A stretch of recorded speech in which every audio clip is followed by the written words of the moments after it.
ہمیں انسانیت کی بات کرنی ہے۔ بہت سارے لوگ جو ہے وہ پوائنٹ اسکورنگ کرنے کی بھی کوشش کرتے ہیں، ایسے سانحات کے وقت انسانیت سے کے جذبے سے سرشار ہو کر کام کرے۔ میمن برادری، ہماری میمن برادری کا میں آپ کو بتاؤں کہ پاکستان میں زلزلہ آ جائے، پاکستان میں سیلاب آ جائے، پاکستان میں ناگانی آفت آ جائے تو خدا کی قسم یہ ہماری کمیونٹی ایسی ہے کہ جو دل کھول کے فراخ دلی کے ساتھ لوگوں کی مدد کرتے ہیں۔ اور اس وقت ہم FGRF کے ایک ریلیف کیمپ پر جو گل پلازا کے متاثرین کے لیے لگایا گیا۔ ایکچولی یہ گل پلازا کے متاثرین تو میں اور آپ سمجھتے ہیں کہ اب شاید اتنا بڑا نقصان ہے کہ شاید یہ چھوٹے چھوٹے کیمپس، لیکن یہ وہ جیسچر ہے جو اب مختلف مذہبی تنظیمیں اور مختلف سیاسی تنظیمیں اور مختلف جو سماجی شعبے ہیں وہ اب ہاتھ سے ہاتھ ملا کر کوشش کر رہے ہیں کہ اتنے بڑے سانحے میں اتنے بڑے نقصان کو اگر ہم تھوڑا تھوڑا بانٹ لیں گے، اپنا حصہ ادا کر دیں گے تو میرا خیال ہے کہ بڑی آسانی ہو جائے گی۔ آپ دیکھ لیجئے یہ انیشل اسٹیج پر جو بھی یہاں پہ ہمارے ریلیف اہلکار کام کر رہے ہیں، مختلف اداروں کے ایمبولینسز یہاں موجود ہیں، پولیس کے اہلکار یہاں موجود ہیں، فائر بریگیڈ کے ٹینڈرز یہاں مستقل کل سے 48 گھنٹے ہو گئے یہاں پر، یہ اپنی کوششوں میں مصروف ہیں۔ تو ان کو یقینی طور پر پینے کے صاف پانی کی ضرور پڑتی ہوگی تاکہ وہ اپنے آپ کو چاق و چوبند رکھ سکیں، اور اس پوری عمارت جو کہ آپ کم و بیش آپ کو دکھانا دل دکھ جاتا ہے اس عمارت کو دیکھتے ہوئے، لیکن بہرحال یہ ایک عمارت تھی جہاں اب سے 2 روز قبل جو ہے وہ چکا چوند تھی، ہجوم تھا لوگوں کا یہاں پر۔ شاید گل پلازا ان مارکیٹوں میں سے ایک مارکیٹ ہے، میرا خیال ہے یہ ذاتی میرا کہ وہاں پر ہائر کلاس سے لے کے لوور کلاس تک کے تمام ہی لوگ، میں اگر کہوں کہ لیاقت آباد اور ناظم آباد اور سرجانی تک کے لوگ بھی یہاں آتے تھے اور ڈیفنس کلفٹن کے لوگ بھی یہاں آتے تھے۔ شاید یہ میرا خیال ہے کہ یہ واحد مارکیٹ ہے جس کو یہ اعزاز حاصل ہے کہ وہ ہر طبقے کے لیے اس کی ضرورت زندگی کی چیزیں مہیا کرتا تھا، لیکن اب آج ہم دیکھ رہے ہیں کہ یہ گل پلازا جو ہے وہ کم و بیش ڈھہ گیا ہے، بہہ گیا ہے یا زمین بوس ہو چکا ہے۔ لیکن میرا خیال ہے کہ ہمارے حوصلے، کراچی کے حوصلے اور ملک میں اب ہماری حکومتوں کو ایکٹیو ہونا پڑے گا۔ اگر ہمارے حوصلے بلند ہوں گے تو میرا خیال ہے کہ وہ وقت دور نہیں ہے، ہم اسے دوبارہ سے اسی طرح کی چکا چوند میں لے آئیں گے۔ یہ آپ ریلیف کیمپ میں موجود ہمارے وہ تمام لوگ جو ہمارے اکابرین، ہمارے مذہبی تنظیموں کے لوگ، دعوت اسلامی کا یہ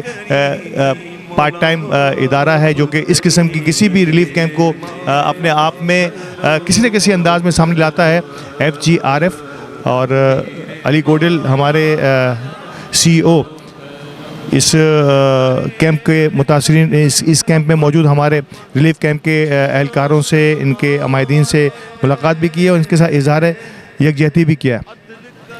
بہت اچھا ہے کہ یہاں پر اب مختلف تنظیمیں آنا شروع ہوئی ہیں، کسی نہ کسی انداز میں کوشش کر رہی ہیں کہ یہاں پر ایک اچھے انداز میں جو ہے وہ ریلیف کے آغاز کیا جائے۔ میں تھوڑی سی بات کر رہا ہوں اور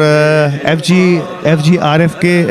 جو اہلکار یہاں موجود ہیں، جو بھی ہمارے عمائدین یہاں موجود ہیں، سر میں چاہوں گا کہ کچھ باتیں آج اس ریلیف کیمپ کے بعد، پہلے تو اس سانحے کی بات ہو جائے کہ جو سانحہ شہر کراچی پر ٹوٹا ہے اور جس انداز میں ہو رہا ہے، جس انداز میں آپ لوگ کسی نہ کسی نظام میں، مذہبی تنظیمیں ہوں یا سیاسی تنظیمیں ہوں یا سماجی تنظیمیں ہوں، کس انداز سے اس کو لے کے چل رہی ہیں، کس انداز سے دیکھ رہے ہیں آپ اس سانحے کو اور اب اس کے ریلیف کے اقدامات کو؟ بسم اللہ الرحمن الرحیم۔ جیسا کہ یقیناً ہم سب لوگ آج یہاں پر جمع ہیں اور یہ دکھ بڑی گھڑی ہے اور دکھ کا سما ہے، یقیناً ہم یہاں پر آج حاضر ہوئے ہیں یونائٹڈ مسلم فورم کی جانب سے، اور ہم نے بھی یہاں پر اپنا لوگوں سے ملے، متاثرہ خاندانوں سے بھی کچھ ملاقاتیں ہوئی ہیں، اور یقیناً آپ دیکھ رہے ہیں کہ FGRF کے بھی ماشاءاللہ سے ہم دیکھ رہے ہیں یہاں کیمپ لگا ہوا ہے، لوگوں کے لیے پانی کی فراہمی ہو رہی ہے، لوگوں کے لیے کھانے کا اہتمام انتظام کیا جا رہا ہے۔ یہ بڑا مستحسن عمل ہے۔ یقیناً اس وقت میں سمجھتا ہوں کہ سیاست سے بالا تر ہو کر ہمیں صرف اور صرف خدمت کی بات کرنی ہے، ہمیں انسانیت کی بات کرنی ہے۔ یقیناً بہت سارے لوگ جو ہے وہ پوائنٹ اسکورنگ کرنے کی بھی کوشش کرتے ہیں ایسے سانحات کے وقت، یقیناً ہمیں ان سب چیزوں سے باہر آنا ہوگا۔ اور اس وقت آپ دیکھ رہے ہیں کہ میں سمجھتا ہوں کہ 20 سے 22 کے قریب ابھی تک جو ہمیں اعداد و شمار پتہ چلے ہیں کہ جو شہید ہوئے ہیں، یقیناً ہم ان کے لیے، ان کے درجات کی بلندی کے لیے بھی دعا گوئیں کہ اللہ تبارک و تعالیٰ ان کے درجات بلند فرمائے، اور جو ابھی بھی یقیناً بہت ساری جو اطلاعات آ رہی ہیں کہ بہت سارے لوگ ابھی زندہ ہیں، میں سمجھتا ہوں کہ اللہ تبارک و تعالیٰ کرم فرمائے اور ایسا معجزہ عطا فرمائے کہ وہ ان کے جو پیارے ہیں ان کو وہ زندہ سلامت ملیں۔ یقیناً ہم بھی اور یہاں پر یہ جتنے بھی روحانی ہمارے لوگ بیٹھے ہیں، ہمارے دعوت اسلامی کے ماشاءاللہ سے الحمدللہ فیضان مدینہ میں بھی بھرپور دعائیں ہو رہی ہیں اور دیگر مدارس میں بھی دعائیں ہو رہی ہیں، تو میں یہ سمجھتا ہوں کہ آج ضرورت اس امر کی ہے کہ ہم حکومت سے یہ کہنا چاہتے ہیں کہ خدا را کہ وہ اس وقت جو ہے وہ